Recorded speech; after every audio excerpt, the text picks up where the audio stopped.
halkani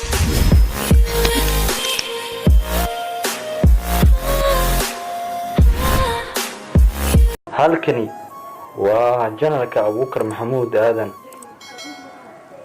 oo aad ugu baratay inuu idin soo wadaago dhacdooyinka kala duwan ee ka dhaca gudaha Soomaaliya iyo caalamka intiisa kale.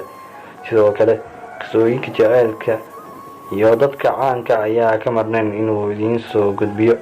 sheekada aan idin soo wado ayaa ka dhacday magaalada Tripoli ee wadanka Liibiya, waxayna ku dhacday Ustaad Yuusuf Maxamed Shidane. isaga ayaana la soo wadaagay janalka, waxayna sheekadaani ku bilaabanaysaa sida tan. waxay ahayd maalin kulul, ilayska cadceeda indhaha ayuu naga qabanayay, heer kulkana wuxuu gaarsiisanaa 40.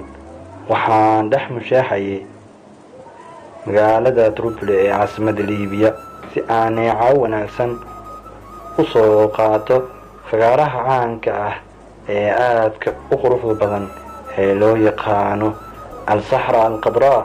xilligu waa bilowgii 2007 maalin Jimcaha.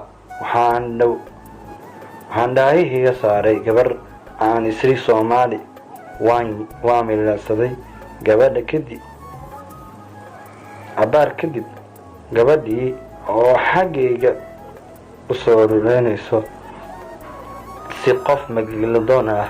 waan yaabay, waan istaagay aniga oo xoogaa ama kaaga jiro. gabadhii ayaa isoo dhawaatay cod xiran igula hadashay. igu tiri igala hadal, dulligii baa idaba joogo. waa maxay ayaan ku iri.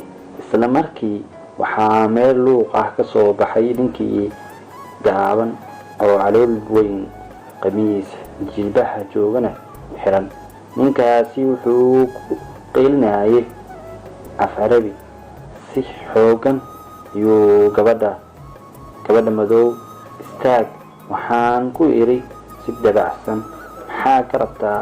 gabadha wuxuu igu yiri si yasma iyo quus ugu jiro, waxaan rabaa 10 daqiiqo inay siiso gabadha si wiilkeygu 11 jir ah uu u daawado.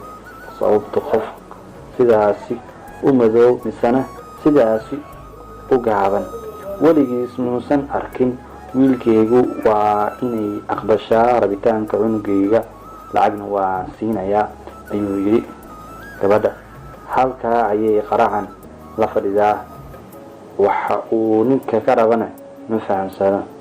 maxaa madaxeeda ka guuxayo kufsi iyo inuu ninku rabo sharafteeda meel ugu dhaco. waxay aaminsan tahay in jirkeedu meel ka mid ah uu ku xiran yahay sharafteeda,